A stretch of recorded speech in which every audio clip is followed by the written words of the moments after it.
Dans ce quiz deuxième partie, je vais t'apprendre 5 choses à savoir sur le globe terrestre. T'es toujours curieux? T'as toujours envie de jouer? Eh ben t'es encore et toujours au bon endroit. C'est parti!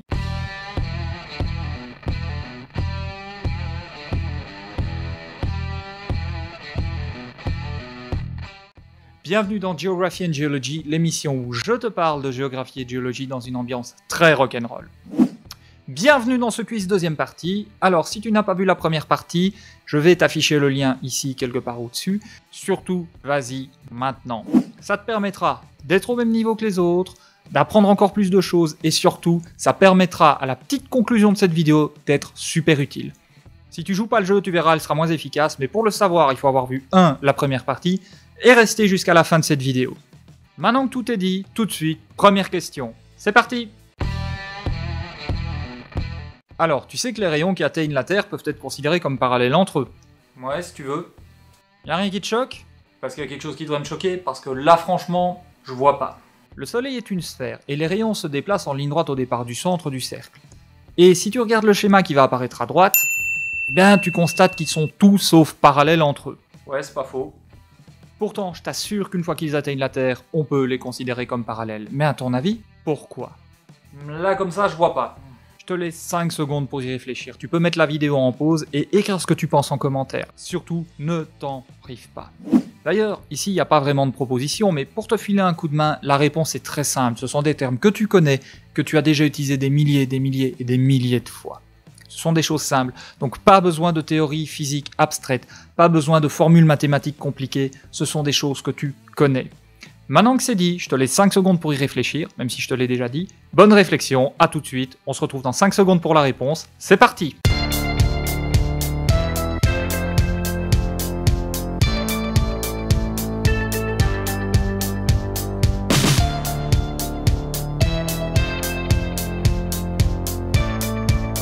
En fait, la réponse est toute simple. Il y a 2 éléments.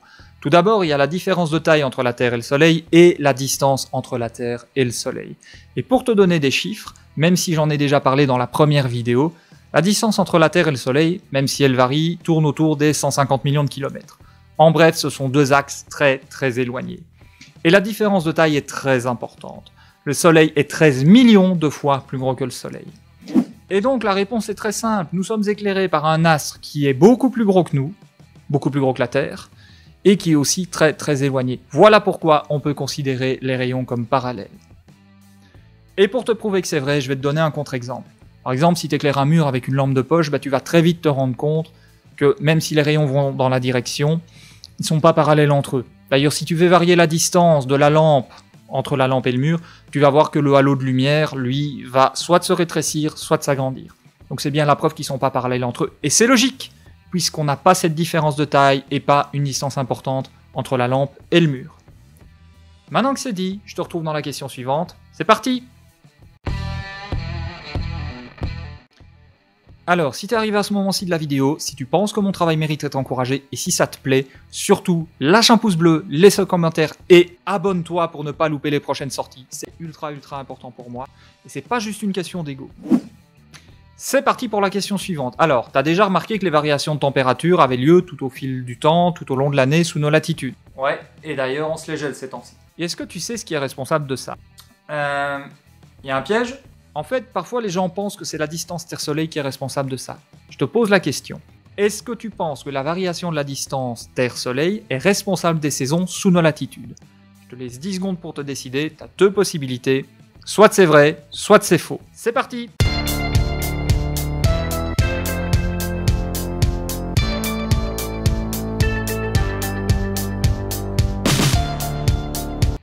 En fait, c'est tout simplement faux. La distance Terre-Soleil n'est pas responsable des saisons. D'ailleurs, c'est assez contre-intuitif. On pourrait penser que l'augmentation de la température est provoquée par un rapprochement entre la Terre et le Soleil. Or, c'est complètement faux. Ouais. Et du coup, en fait, c'est tout simple. C'est provoqué par l'inclinaison de l'axe de rotation de la Terre. Le fait qu'il soit incliné va faire que l'angle des rayons du Soleil va varier tout au long de l'année pour une même latitude. Or, quand l'angle diminue, les rayons sont moins concentrés, il fait donc moins chaud. Et donc, tu peux essayer avec une lampe de poche, l'exemple marche aussi. C'est-à-dire, Ok, prends une lampe de poche et incline-la à 90 degrés par rapport à la table. Fais pivoter la lampe sans modifier la hauteur. Tu vas remarquer une chose, c'est que le halo de lumière, qui au début était petit, va avoir tendance à augmenter de taille. Or, la pile de ta lampe, elle n'a pas changé. L'ampoule, elle n'a pas changé non plus. Ça veut dire que tu as une même quantité de lumière qui couvre une plus grande surface.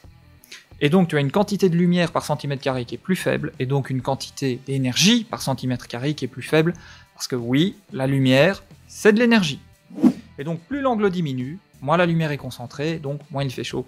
Et en fait, cette variation de l'angle, tu peux l'apprécier en regardant le ciel, quand il n'y a pas de nuages évidemment.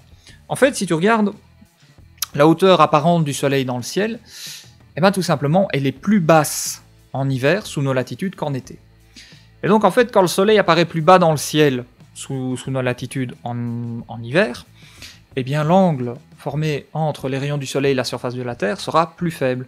Or, en été, le soleil est beaucoup plus haut, enfin il apparaît beaucoup plus haut, et donc l'angle entre les rayons du soleil et la surface de la Terre sera tout simplement plus élevé. Il sera aux alentours de 70 voire 80 degrés. Et donc, c'est ça que tu dois retenir. Plus l'angle diminue, moins la lumière est concentrée, donc moins il fait chaud. Ok, je pense que j'ai compris, mais c'est vraiment pas très intuitif comme machin. T'inquiète, tout ça sera développé et démontré dans une future vidéo. D'ailleurs, quand elle sera faite, le lien se affichera quelque part ici. Je te retrouve tout de suite dans une petite outro, parce qu'il faut qu'on parle un peu des réponses que tu as données, et surtout, il faudrait pas qu'on se quitte maintenant, parce que tu risques de passer vraiment à côté de quelque chose. Tout de suite, c'est parti!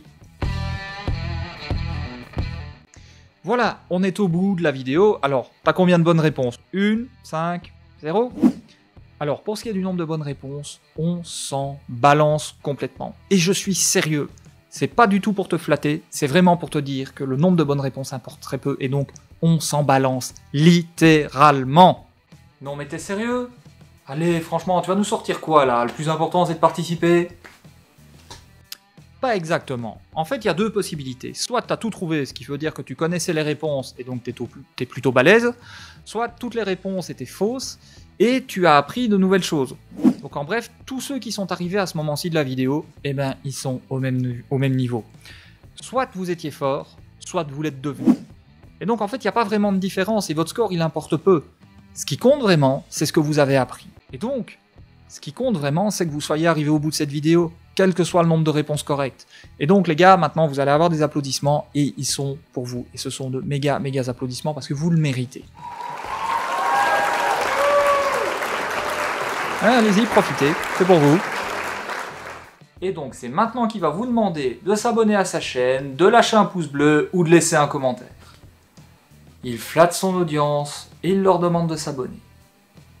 Le salaud. Oui, ou peut-être que je suis sincère en fait, peu importe le score. Ce qui est important, c'est ce que vous avez tout simplement appris. Ouais. Et je vais même développer un peu plus. En fait, j'en ai vraiment ma claque qu'on considère l'échec comme quelque chose de tragique dans nos sociétés. Alors, l'échec, c'est pas très compliqué, soit on n'en parle pas, soit on le maquille, soit on le magouille, mais en général, l'échec, c'est un sujet tabou. Et en général, les gens qui ont subi un échec éprouvent une certaine forme de honte alors qu'il n'y a pas lieu d'être. En fait, l'échec, ça devrait être une source d'apprentissage. Apprendre, c'est se planter. Si vous savez faire quelque chose du premier coup, vous n'avez rien appris, puisque vous saviez le faire. Et donc, c'est logique de se planter. Alors, c'est vrai qu'il y a des échecs parfois qu'on pourrait éviter, mais je pense qu'il ne faut pas avoir peur de ces échecs, et il ne faut pas avoir honte de ces échecs à une condition. La condition est, quand on a un échec, il faut comprendre pourquoi il s'est produit, et essayer de ne pas le reproduire.